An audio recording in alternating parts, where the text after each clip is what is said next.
Good morning students. हम class 10th का lesson बड़े भाई साहब पढ़ रहे हैं।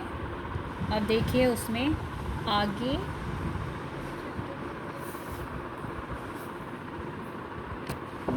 इतिहास में रावण का हाल तो पड़ा ही होगा। उसके चरित्र से तुमने कौन सा संदेश लिया, या यूं ही पढ़ गए?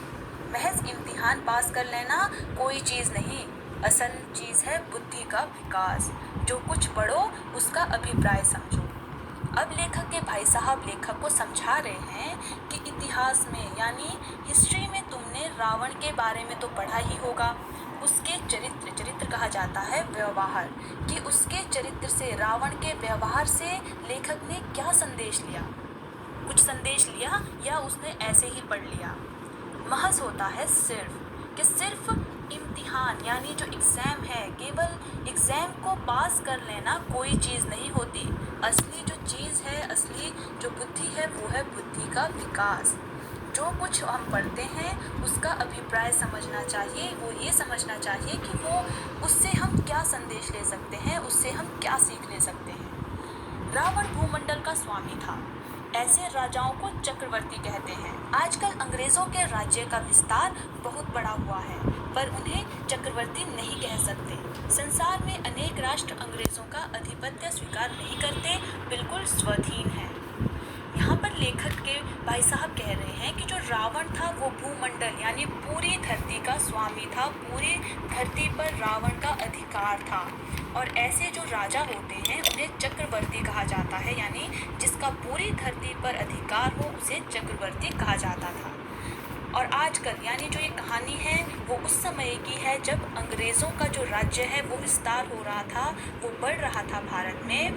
ये उस समय की बात कह रहे हैं कि आजकल जो है अंग्रेज़ों का जो राज्य है वो यहाँ पर बहुत ज़्यादा फैला हुआ है, लेकिन इन्हें हम चक्रवर्ती नहीं कह सकते। क्यों? क्योंकि जो संसार के बहुत सारे राष्ट्र हैं वो अंग्रेज़ों का आधिपत्य कहा जाता है गुलामी को, कि संसार के बहुत सारे ऐसे भी राज्य हैं, ऐसे भी राष्ट्र हैं जो अंग्रेज़ों की गुलामी को स्वीकार नहीं करते, बिल्कुल स्वाधीन यानी स्वतंत्र हैं। रावण चक्रवर्ती राजा था। संसार के सभी महीप उसे कर देते थे। बड़े बड़े देवता उसकी गुलामी करते थे। आग और पानी के देवता भी उसके दास थे। मगर उसका अंत क्या हुआ? अब लेखक के भाई साहब कह रहे हैं कि जो रावण था वो एक चक्रवर्ती राजा था, पूरी धरती पर उसका राज था। संसार के जितने भी महीप यानी जो राजा थे वो उसे कर देते थे यानी टैक्स देते थे। जो बड़े बड़े देवता थे वो भी उसकी गुलामी करते थे। यहाँ तक कि जो आग और पानी के देवता हैं वो भी रावण के दास थे। लेकिन इतना सब कुछ होने के बाद भी रावण का क्या अंत हुआ? घमंड ने उसका नाम निशान मिटा दिया। कोई उसे एक चुल्लू पानी देने वाला नहीं बचा। आदमी और जो कुकर्म चाहे करे, पर अभिमान ना करे, इतराए नहीं। अभिमान किया और दीन दुनिया दोनों से गया। अब यहाँ पर लेखक के भाई साहब लेखक को सीख दे रहे हैं कि जो घमंड था रावण का वो उसे ले डूबा, यानी घमंड ने उसका नामो निशान तक मिटा दिया। कोई उसे अंत में चुल्लू भर पानी देने वाला भी नहीं बचा था। यानी जो रावण है उसके पूरे वंश का विनाश हो गया था उसके घमंड के कारण। और लेखक के भाई साहब लेखक को कहते हैं कि आदमी चाहे और कोई भी बुरा काम चाहे करे, लेकिन अभिमान ना करे, घमंड ना करे और अपनी किसी भी सफलता पर इतराए नहीं। अभिमान यानी घमंड किया और दीन दुनिया दोनों से गया। यानी रावण ने घमंड किया था और वो अपने परिवार और अपनी दुनिया दोनों से गया। शैतान का हाल भी बड़ा ही होगा। उसे भी अभिमान हुआ था कि ईश्वर का उससे बढ़कर सच्चा भक्त कोई है ही नहीं। अंत में यह हुआ कि स्वर्ग से नर्क में धकेल दिया गया। अब एक और उदाहरण दे रहे हैं कि जो शैतान है उसका हाल भी लेखक में बड़ा ही होगा, कि उसे भी घमंड हुआ था, अभिमान हुआ था कि ईश्वर का उससे बढ़कर कोई सच्चा भक्त है ही नहीं। और अंत में क्या हुआ? उसे स्वर्ग से नर्क में धकेल दिया गया, उसे स्वर्ग से नर्क में भेज दिया गया। शाहरुख ने भी एक बार अहंकार किया था, भीख मांग मांग कर मर गया। तुमने तो केवल एक दर्जा पास किया है और अभी से तुम्हारा सर फिर गया, तब तो तुम आगे बढ़ चुके। अब लेखक के भाई साहब एक और उदाहरण देते हैं शाहरुख का, कि जो शाह रूम है उसने भी एक बार अहंकार किया था, घमंड किया था और अंत में भीख मांग मांग कर वो मर गया था। और फिर लेखक के भाई साहब कहते हैं कि लेखक ने तो अभी केवल एक दर्जा पास किया है, एक क्लास ही पास की है और अभी से तुम्हारा सर फिर गया है। सर फिर जाना भी एक मुहावरा है जिसका अर्थ है लापरवाह होना, कि लेखक ने अभी केवल एक क्लास पास की है और अभी से वो लापरवाह हो गया है, तब तो वो आगे बढ़ चुका। यानी वो कह रहे हैं कि अगर अभी से वो इतना लापरवाह है तो वो आगे नहीं बढ़ सकता। यह समझ लो कि तुम अपनी मेहनत से नहीं पास हुए, अंधे के हाथ बटेर लग गई, मगर बटेर केवल एक बार हाथ लग सकती है, बार बार नहीं लग सकती। अब लेखक के भाई साहब लेखक से कहते हैं कि ये समझ लो कि तुम अपनी मेहनत से पास नहीं हुए हो, क्योंकि सबको पता है कि लेखक ने कोई मेहनत नहीं की थी, वो खेलने कूदने में ही व्यस्त रहता था।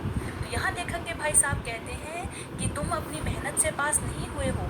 अंधे के हाथ बटेर लग जाना एक मुहावरा है जिसका अर्थ है बिना प्रयास से बड़ी चीज़ पा लेना, कि तुमने बिना प्रयास के ही बड़ी चीज़ हासिल की है, तुम अपनी क्लास में फर्स्ट आए हो।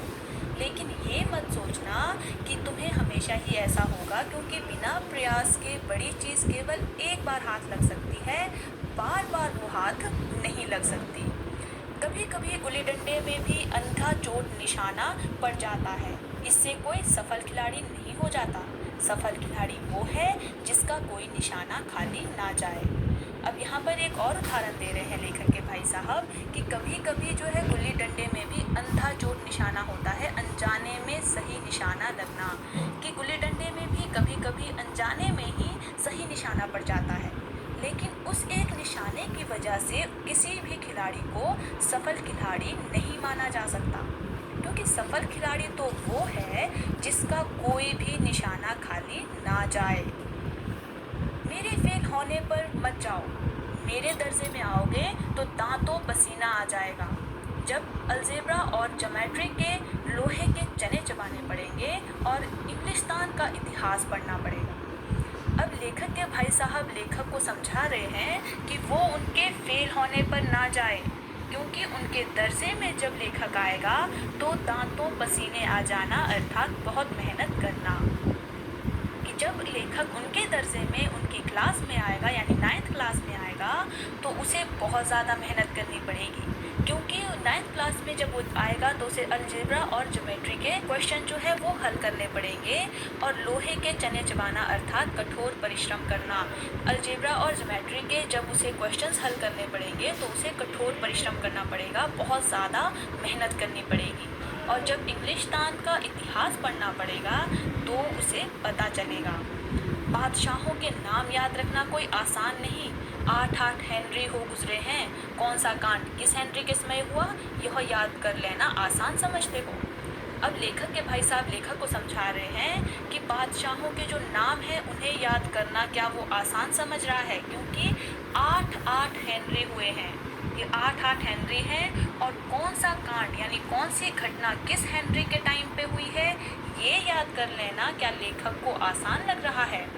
हेनरी 7वें की जगह हेनरी 8वां लिखा और सब नंबर गायब। सफ़ा जट, सिफर भी ना मिलेगा, सिफर भी हो किस ख्याल में।